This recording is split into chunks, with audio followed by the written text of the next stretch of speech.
Hey everyone, it's Rob B here with Rob D, and you are listening to the Property Podcast. Property investment will change your life. And I promise you, by the end of this episode, you will be raring to go, to push on, to hit the next property goal that you've set yourself. Because some of these things you would have heard of before, but some of them are just passed you by. But once you've got them all back in your head, you will be pushing harder and further on than ever before.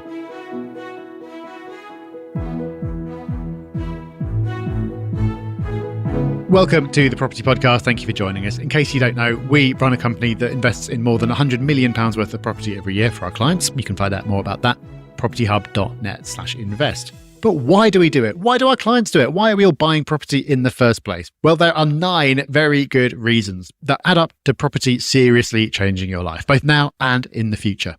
So make sure you keep listening. Now it's time for our news story of the week. And the headline reads, I'm not going to say the name of the location because I want you to guess in your head right now, but it boasts best rental yields across England and Wales. Because if I hadn't read the headline, I don't think this would have been in my top 5 guesses. Maybe, Rob, you were like, oh yeah, that's obvious. But I didn't think an area this strong economically, with fundamentals, everything going right, capital growth, I didn't have this area as number 1. The places I would have guessed were maybe like Middlesbrough, or second place, somewhere in Wales that I've not heard of before, or Barrow, places like that, places that are typically known for high yields but not high capital growth. But this area has both. I wouldn't have guessed it. Would you? No, because I don't think it's true. I'm not convinced. So the place is Manchester. Apparently, Manchester boasts the best rental yields across England and Wales, ahead of, you were close, Rob, Merthyr Tydfil in Wales, second place, and Portsmouth in third place. But whenever you see these news stories about rental yields, they're all different. And the percentages are miles off as well. So if you do a search for like average UK rental yield, you'll get different sources coming back with a huge distribution. So it's obviously very sensitive to how you collect the data. I do think yields in Manchester are probably stronger than people assume, especially when you take the Greater Manchester region, not just the city centre. But the best in the UK? Nah. You could say best for a mix of growth and yield. That would be a fair argument. But yield alone, not seeing it. The other thing that this story says, though, Rob, which I think probably is true, I don't know if I can just cherry pick which bits of this I think is true or not, but I am, is that the most improved yields in the UK are in London. And to me, that does feel right, because we know that London prices have stagnated and we know that London rents over the last couple of years have gone up significantly. So to me, it stands to reason that that would be correct. Maybe I should agree on Manchester too. I can't see this being correct, but I do think the direction of travel is correct, which is that Manchester is a strong performer. And as far as major city centres go, it's one of the best, which is still quite hard to believe because it's done so well from a capital growth point of view. But Manchester just goes from strength to strength. It's an incredible city. The London data set that you buy into, Rob, absolutely makes sense to me. And that's why we said London is a place to watch. We haven't gone into London yet, but we are doing more and more research and keeping our eye on London because house prices are stagnant and in real terms falling over the last few years, but rents are improving. I think London is mispriced when you look at the sentiment because sentiment on London is really negative, but the data is improved. But because London has had such a poor decade, the sentiment is remaining really, really poor. And that's why we're keeping such a sharp eye on it. We will obviously let you know if we decide to make any moves in London and we start to invest there. But we are absolutely interested. So while the data might not be correct, I still think it's useful and at the very least interesting. Property investment really can change your life. We've experienced it for ourselves and we've heard the same from hundreds, even thousands of people who've contacted us over the years. Obviously, property can be rewarding financially, but it goes way deeper than that. So today, Rob, we're going to go through 9 ways that property will change your life. And number 1 is as big as it gets, really. It's financial freedom. Financial freedom through property. A lot of people use the term financial freedom. And in fact, the book you should absolutely read if you haven't already to really understand the topic is Rich Dad, Poor Dad. Financial freedom truly is life-changing. And you can absolutely achieve that through property investment. And the beautiful thing about financial freedom is it's true freedom because you're no longer required to do a job, for example. You might want to because you love doing it, but you don't have to. And that is so powerful. Having enough income coming in for your property portfolio to give you choice, to give you freedom is for many what it's all about. And Rob, it doesn't happen immediately, but it can. And if you stick with it, will happen. That's it. A common journey that I've seen people go on is the sort of disillusionment after like a year or two. It's like, I bought my property. Where's my financial freedom? But that's just not how it works. It takes time. And at first, it actually gives you less freedom if you think about it, because you're taking cash that you might otherwise spend on something fun and put it into property. And depending on your strategy, there might be more work to do. But what you don't see at first, but what we know is true because we've observed it over the years, is that it gets you to that point of financial freedom, and so much sooner than you can achieve with most other types of investment, for reasons we'll come to later. So Rob, this had to be first on the list really, didn't it? Because there are lots of other benefits, but ultimately, this is what it's all about. This is what got us interested in property in the first place. And this is why so many people turn to property after reading Rich Dad Poor Dad, because they can see how property can get them there. Financial freedom is huge. And we could stop the podcast here. I mean, it'd be very short, but it's so important. It's so big and so life-changing that this is enough of a reason to do property investment. But there is more. And second on our list is legacy, setting up for future generations. Not only can you change your life, you can change the life of others, people important to you. Property portfolios can be passed down, unlike pensions or annuities, which may end with death. And obviously you can choose who you pass it down to, but a lot of people naturally choose family, whether it's their own children, nieces, nephews, whoever is important to you. And that is incredible. That, again, is a huge motivator. It feels less selfish in a way because you are doing something that will absolutely benefit you, change your life, change your freedom, change your choices, open so many paths up for you. But then you get to do it for others as well, if you choose to. And for some people we speak to, this is actually their number one reason. They're quite happy with their lives as it is. Maybe they enjoy their job. They've got enough of a pension lined up and they're happy to work until pension age. But what they really want to do is set future generations up. And with property, it can absolutely be done. Yeah, I heard from someone just the other day. He sent us a message saying precisely that. Like he just had his first kid and that's what gave him the kick to get interested and start investing. He was perfectly happy just going along doing his thing. But that moment made him think, hang on, I want to set them up. I want to have something to pass on here.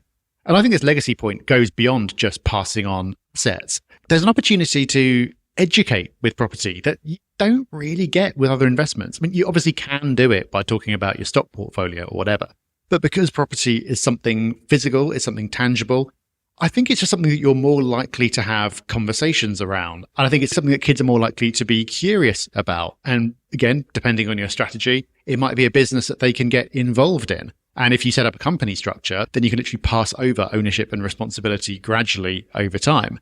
So, Rob, our kids aren't at this stage yet. My eldest is only interested in Minecraft houses and nothing beyond that. But I hope that one day that opportunity will be there. So that's a nice fuzzy philosophical point. But let's come back to our cold, hard cash one, which is property potentially offers better returns than other investments.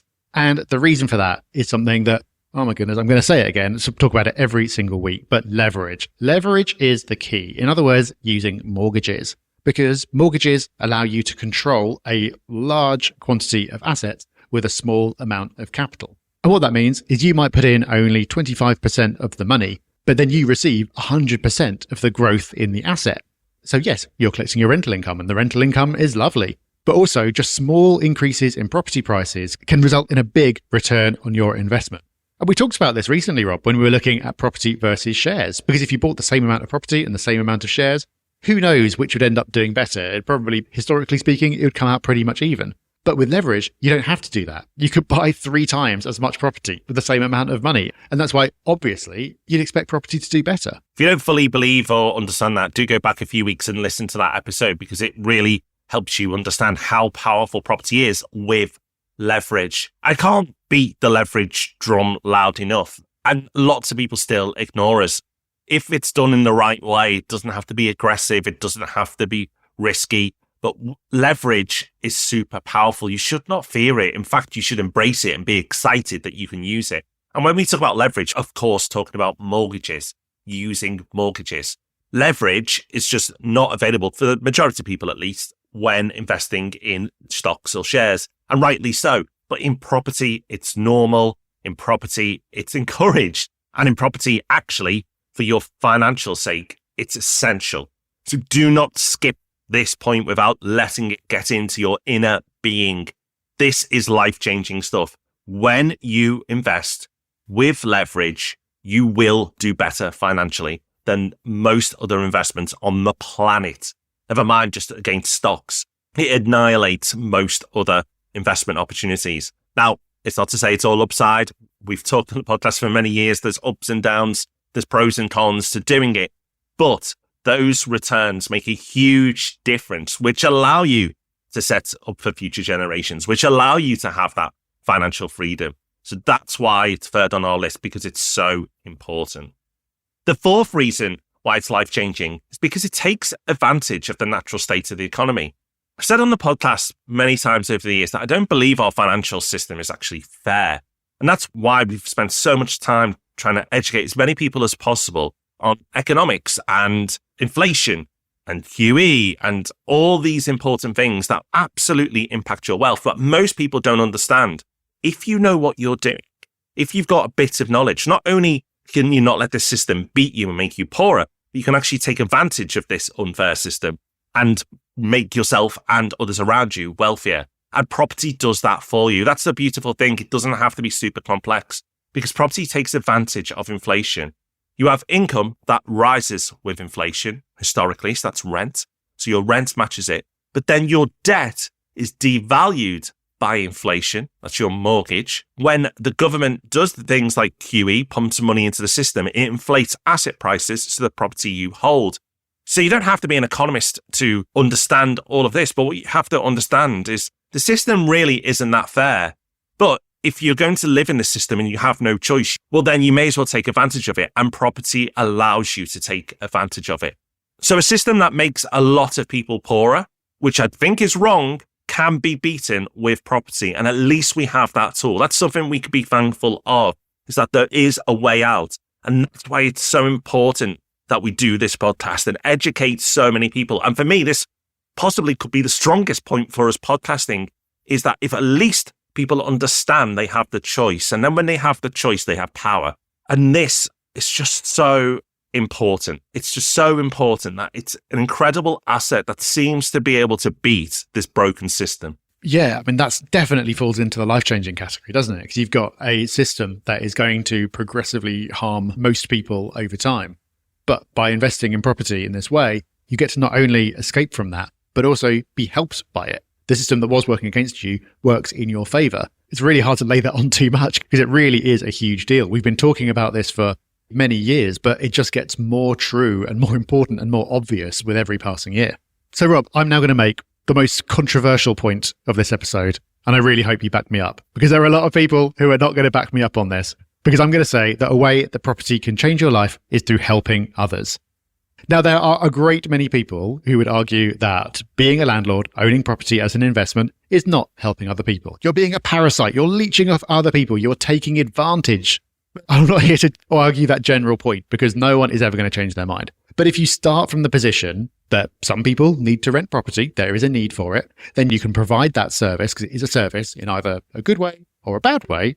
Then providing it in a good way, it's really helping people. Because I've spent many years in the rental market, and I know that there are a large number of individuals and letting agents who are not doing it well. Normally not through malice, just through not taking it very seriously or whatever. But when this relates to your home, which is one of the most important things that there possibly is for your happiness and your well-being, then it's a real problem. So doing it well, providing a service, repairing things quickly, getting back to them, solving problems, just treating them fairly, it feels good. And a lot of people who listen to this podcast are more hands-off. But I know that there's a sizable chunk as well, because we hear from them, who have a closer, more personal relationship with their tenants, and they take great pride and satisfaction from that. And rightly so. You are also providing a needed service. Having shelter, having a place to live isn't kind of a nice thing to have. It's a basic human need. And unfortunately, there isn't enough rental stock out there, which is one of the reasons why rents keep going up and up. And you'd like to think the government would support that industry to help investors and landlords because of that supply constraint, because they certainly can't provide enough. But that is a whole different podcast. But the fact that you do provide that service, a needed service, is a good thing. So don't take it lightly. Yes, you may benefit from it, but you are also helping others if you offer a good service to those you provide those homes for. Number 6 on our list is one I absolutely love. And I think it's one that most people miss before they invest, and maybe even miss at the beginning. And it's experience and then those lessons that come with it that help them realize that they are learning business disciplines. Yes, number 6 on our list is that property investment can change your life because you learn how to operate a business. And at the beginning, it'll be a small business, but it's a business nevertheless. You learn how to plan, you learn how to forecast, you do ROI calculations, you build systems, you build networks of your team. Your team might not be directly employed. In some cases, they might be, but often not. You still have a team. You'll have your letting agent. You'll have your mortgage broker. You'll have your solicitor. Some of your team will let you down. That's management. You learn all these skills by becoming a property investor. And those entrepreneurial skills can then be lent to other things if you so wish. But just having them will make you better in your day-to-day job. But if you do have the ambition to start a full-time business one day, then property investment is a great place to start because you pick up so much. And like I said, it's not obvious at the beginning that this is taking place, but before you know it, after doing it for a few years, the skills and the experience that you have really do set you apart from other people who haven't done this before, because it's the doing that makes the difference. Again, something we say on the podcast, the real learning starts when you start investing. We try our best on the podcast and the YouTube channel and the books and everything else that's put out there. But the real learning will start when you start. And this is one of those additional benefits, one of those life-changing benefits that you will get from starting. Yeah, massively. I've got this belief that being an investor just generally levels you up as a person. And the business side is absolutely part of that. It's a small business, it's a simple business, but it does teach you all those skills. And lots of people do go on from starting investing in property to then going and starting another type of business, whether it's related or completely different, but it gives them that confidence. Also, another benefit, another way in which property is life-changing is it gives you financial discipline. Because for many people, this is something I've seen over and over again, property gives people the motivation to save and be better with money in the first place. Some people have this with shares or gold and silver or other investments. It does happen with other investments, but I would argue it happens the most commonly with property. There's something about it because it's tangible, because it's aspirational. People want to own property. And if you want to own property, then you need to save. And once you own a property and it's going well and the money's coming in, then you want to own more. And that means that you need to keep saving. You can't just spend the money that comes in. You want to do more. And to an extent, property enforces financial discipline because, yes, it's building equity for you all the time, but you can't easily access it. So it kind of forces a good habit there. And it also strongly encourages you to invest for the long term because it's not something you can just sell on a whim. So property naturally leads to good financial habits, but I think property can be the trigger for developing good financial habits in the first place. Because so many people have this thing, I want to be a property investor, I want to own property. And well, that's what you've got to do to make that. Number 8 on our list has certainly been one of the most enjoyable for Rob and I, and it's meeting like-minded people. People who invest in property are just built a bit different because you're doing something that is different. It's not like you wake up in the morning, you take a mouthful of your cornflakes and go, I'm going to invest in property today. It's just such a bigger thing than that. You need, for a lot of people, to save up that deposit or do something interesting to get that deposit. There are so many ways that people get started in property, but most of them require you to do something. The people who do it have ambition. They want something better, whether it's for themselves or for others or for both. They are naturally open to a bit of risk because property investment is a bit risky. Every investment is a bit risky. It comes with challenges. People are generally positive who invest in property. Of course, I've met others who aren't, but the majority are. And when your network becomes people who are positive, they're action takers, they're generous with their knowledge, they're excited about what they do, they're changing their lives for the better, they're the type of people we want to be around. And they're the type of people you will be around as you meet more and more people who invest in property, and you will. You know, Rob and I didn't know each other before we started this podcast. We met through a property forum. That's how we got in touch because we were asking questions. We were trying to find like-minded people and we found each other. And I'd like to say that's worked out okay. Rob, don't answer. But the point is that you will find people that you can relate to, your type of people, the people that you want in your corner, the people that you want in your tribe, because they get you and you get them. And that is a really cool place to be when you build that type of community, when you connect with people who want more and are willing to do more to get there. Rob, this could have been a contender for being our most important point here, because yes, financial freedom is super important. At least potentially the most life-changing point here is that once you've invested and you've proven that you are one of these type of people, then other people like that want to connect with you. And then you can possibly do more. You certainly learn more. I mean, it's massively worked for us. We've been able to meet each other, like I've said, but we've met so many other interesting, talented, ambitious people just by being in this world. And it's been, for us, absolutely life-changing. Well, I think that's right. And I'm going to link this back into our final point, which is perhaps the most obvious way that property will change your life, which is that it does create huge wealth. Now, it does that slowly. Property is not a get-rich-quick scheme. It's a get-rich-slow scheme. There are very few people who've invested in property for, say, 20 years and not ended up doing extremely well out of it financially. It's almost guaranteed, because of some of the factors we've spoken about already, that if you do it sensibly and you don't do anything stupid, it will create huge wealth for it. But, and Rob, this is where it links back into what you were just saying, even though it takes many years for that wealth to accumulate, property changes your life well before that point because of how it gets you thinking, because of the skills you develop, because of what it gets you interested in, and above all, because of the people that you meet and the circles you start moving in. The wealth is the last benefit you get. Yes, so for property to change your life financially, you need to wait a long time. But for property to change your life in general, really doesn't take that long. No, it doesn't. And this is why we love property. This is why we do it, for the reasons we've outlined today. But I think it was an important episode to do. It's been a long time since we talked about this stuff. But it's important because we can just sometimes get dragged down in the day-to-day and not really understand what property is doing for us. But it is not just doing one thing. It's doing a collection of things that truly change your life. And for the better, I might add. Changing your life for the better. So it might sound dramatic that property can change your life, but it does. And some of it is slow and some of it is fast. Some of the benefits you see quickly and some of them take time, but they will come. And they are worth doing, because getting started in property is hard. Continuing in property is hard. We're not trying to say this is easy. If you stack all these benefits up like we have, you should be paying for it. And you do. You pay through perseverance. You pay through heartache. You pay through it in setback. You pay for it in discipline. You pay for it in so many different ways. But it is worth paying for. It is so worth paying for. So I'm so pleased that we've done this, Rob. I'm so pleased that we've recapped on the reasons just for ourselves on why we do this, because we have tough days as well. We're not robots. There are days where you're like, oh, not again. Or, oh, that's a new one that I didn't want to hear.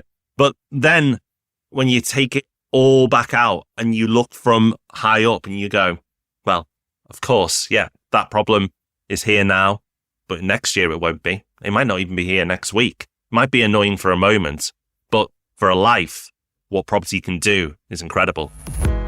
Okay, well, as if making you feel better about your life and your prospects and where you're going was not enough, we're going to aim to bring you a bit more before we end the episode in the form of Hub Extra, where we bring you a tool, a tip, a resource, something that you can get some use of. And Rob, this is at risk of becoming just the AI section of the show because we've spoken about it so much recently, but you've been making use of it in a particular context recently. And it's a context that investing in property will allow you to enjoy. And that is travel. Yes, traveling with AI. It really does help. And we talk about AI a lot, but I think it helps when you give these real world examples for you to understand how you can just pick your phone up, use ChatGPT or others, there are other good ones like Claude out there, and instantly make things easier. And I've been traveling in America with my family, and there's a lot to it when you go traveling with a young family. So ChatGPT makes it so much easier. So let me give you some real world examples. An easy start for using AI and travel is to put in details about you, your family, who you're traveling with, the ages of those people, most importantly, how long you're traveling for, the time of year, just basic information. And then say, build a 1 week itinerary, a 2-day itinerary, depending on obviously how long you're staying. And it will build it for you, but it's customized to you and the criteria and the people you're traveling with. You can even put in there the type of personalities that they have or the type of things that they like. And if you are really struggling with this, once you put all that information in, you can ask ChatGPT, before you start, is there any more information that would be useful for you to put this plan together? And then it will do it. Another example of how you can use it is when you're out and about and people are getting hungry or hangry, in my case, and you need a restaurant recommendation. You can say something like, I'm in this area, in this city. I have children aged whatever. I want a fun restaurant for my children, if that's your motivation or wherever your motivation is. And then it will go and find it in your immediate area. Of course, you could just go online and see reviews, but it's not how highly ranked they are. It's how suitable they are for you and your party or the type of experience that you want or the type of food that you want. So AI just massively cuts down that research. So instead of looking for minutes or maybe hours for the right choice, you can do it in seconds. And finally, I'll give you one more tip of how you can use it. On my travels was in New York, and there's lots of beautiful buildings there, lots of historic buildings. And one of the things that we were regularly doing is taking a picture of those buildings on AI and it giving us information on it for the people in my group, and then doing fun quizzes at the end of it as well. So it's like your own little mini tour guide in your pocket. Now, that wasn't what we did the whole time, but it was just a nice add-on. Again, AI isn't limited. You are the limitation, and your creativity and imagination is your limitation. When you go traveling, it can do so much for you. You just need to think, okay, what would be useful? What would be helpful? Because the chances are AI can help you with it. That's why I think it's so worth sharing this kind of stuff in Hub Extra, because like you say, it's not what it can do. It's just thinking of it in the first place. And so that's why I love it when other people share their use cases. And if you listening have used AI in a cool way, then please let us know, because you know that we love this stuff. But I did the same on holiday recently. I was at the tourist site and you have to pay extra for the audio guide. It's like, well, there's no way I'm going to pay extra for the audio guide, because there's no way that my family is going to shut up for long enough to let me actually listen to it. So instead, I was just taking pictures of things and going, what's that? Tell me more about that. And getting my own personalized tour by then being able to ask follow-up questions about things that I was interested in. And if you want to use it for your family, you can then prompt it with like, give me an answer that a 7-year-old would be interested in. And it will simplify and drop in different references and stuff like that. So it really can give you the most brilliant personalized tour that you could ever have. But I think that is quite enough AI for this week and enough for this podcast in general. If you're investing in property already, then hopefully you feel pretty good about where you're going. If you've been having problems and struggles recently with property, then hopefully it's put it in perspective. And if you haven't started yet, then I hope we are sending you away with a load more motivation. But that is us done for this week. We'll see you back here next Thursday. Bye-bye. Bye-bye.